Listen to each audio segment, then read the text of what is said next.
we have two guests that we think will be quite enjoyable to listen to. We have Dr. Jonathan Cachet, and we have Dr. Roger Boger. Roger?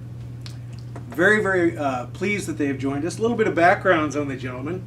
Dr. Jonathan Cachet is considered to be one of the brightest minds in cannabis today, looking to solve some of its biggest problems.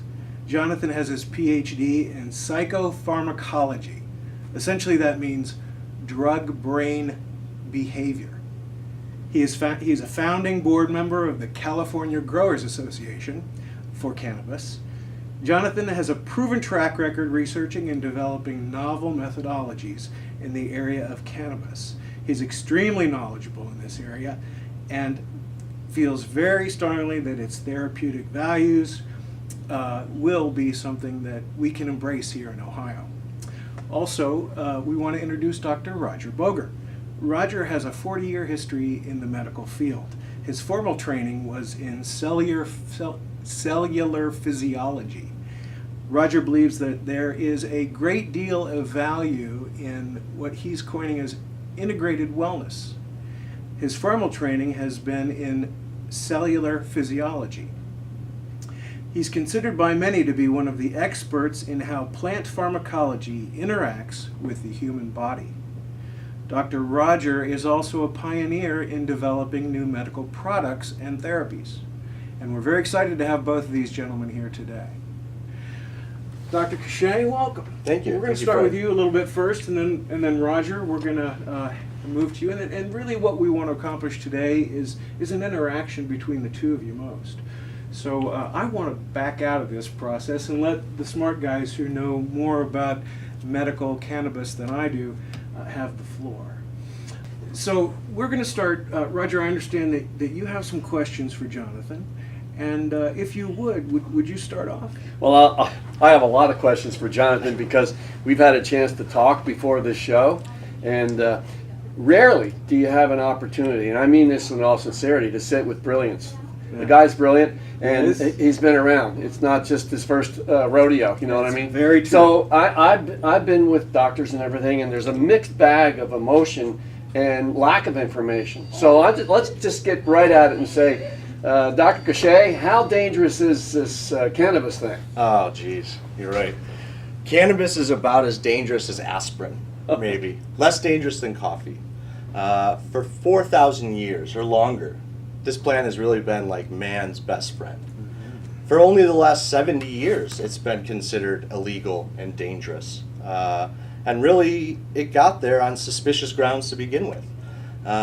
You know, there's plenty of evidence to show that even the medical doctors back in the 70s and the 80s are testifying in front of Congress that they've spent $20 million in the last 5 years to prove out some sort of harmful effects of cannabis, because it had to go away. They came back with nothing, and they told the politicians this. Yet we still find ourselves in a situation where cannabis is demonized, and people who really stand to benefit from it aren't even really considering it as an option. There's now, in the middle of that message, I don't know about you, Fred, but I got an idea that there's probably some other influence, there's probably some other entity that's kind of in between the cracks and crevices of what the general public can see. So where is the demonization coming from, in your opinion? You know, unfortunately, the biggest consequence of the drug war that we're dealing with now is the imprisonment of minorities, much more so than white people. And those sort of intents of the drug laws were there from the very beginning. And so there were... You're going back to the 1930s now. Right. So there were some disagreeable people who people didn't want in their community, and they had this habit of cannabis. And people in the back room, in the boardroom, back then people say it was Henry Anslinger and DuPont and what's his name? Not DuPont, but William Hearst. Oh yeah, Hearst and the San Francisco Chronicle, right. So this all happened in California in the 30s.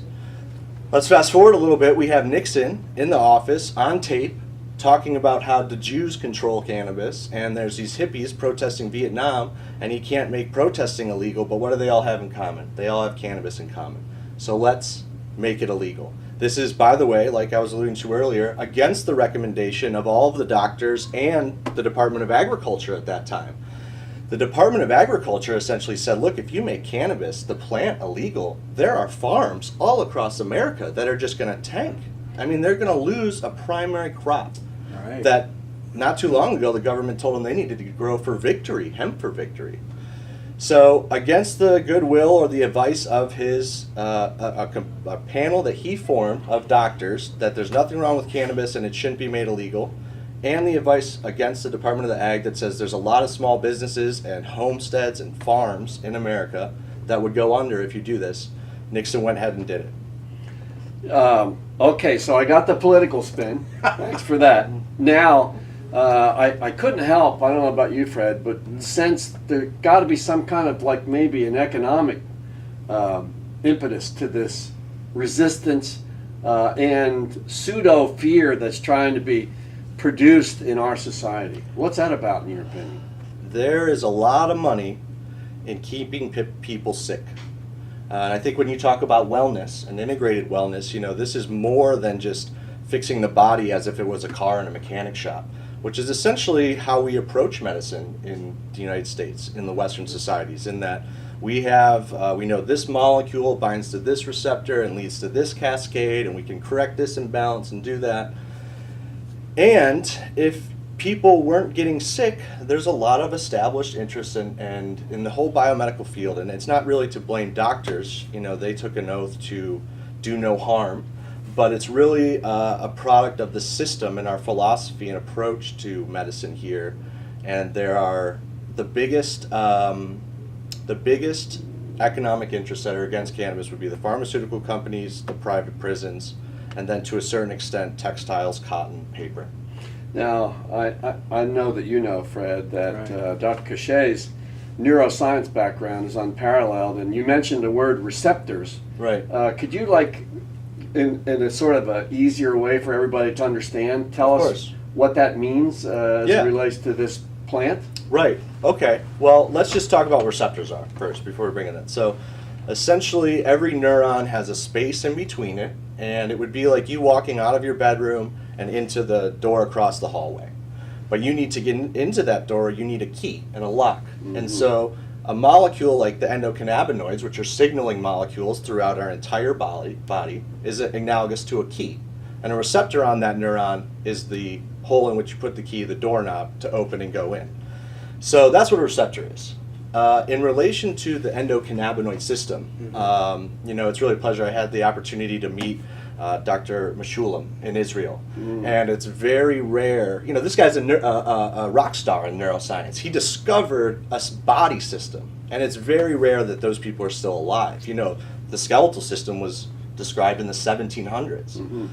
So he discovers the endocannabinoid system, and there are two well-known, 2-AG and anandamide are the two primary keys or signaling molecules of the cannabinoid system. And as we have progressed forth, what we basically understand certainly about the endocannabinoid system is that it is well dispersed around the entire body, particularly the nervous system and your immune system, and that this system balances and communicates messages between your entire body system. I think it's fascinating. Is that doctor related at all in his work to Dr. Boaz in Israel too? They're the same guys that are looking at it as a, I don't want to make any medical claims, but as a possible cancer solution. And I know that there are a lot of reports about that. So I have another question for you. We hear all the time, Fred, about, is this a gateway drug? Is this a gateway in or a gateway out? Now, as a neuroscientist, you know, how would you help explain that? I think it's important first to understand where the gateway theory came. Yes. So, as I was talking about earlier, there was these commissions set up made of doctors who reported back, we spent $20 million in 5 years, no harmful effects. And what do we mean by harmful effects? No death, no disease, no immediate measure of chronic stress on the body. The commission then reported back to the politicians that there are no harmful effects. So you know what Henry Anslinger said, who was hired by Hearst to spread all this propaganda and demonize the plant. Right. If cannabis isn't bad, then we're going to say it leads to all the bad drugs. If you use cannabis, you're going to do heroin. If you use cannabis, you're going to snort cocaine. So that was originally part of the whole propaganda thing from the beginning. He needed a way to tell people that knew that cannabis wasn't bad, that's fine, but it's going to make you do worse things. I don't know that the viewers know Anslinger's history as it relates to Prohibition too. Do you want to share it so that they can make a connection maybe? So Henry Anslinger, his entire division or department of the government was in charge of controlling alcohol prohibition. Right. We overturn alcohol prohibition, lo and behold, what's him and all of his employees going to do? They need something else to go after. They go after cannabis. Yep.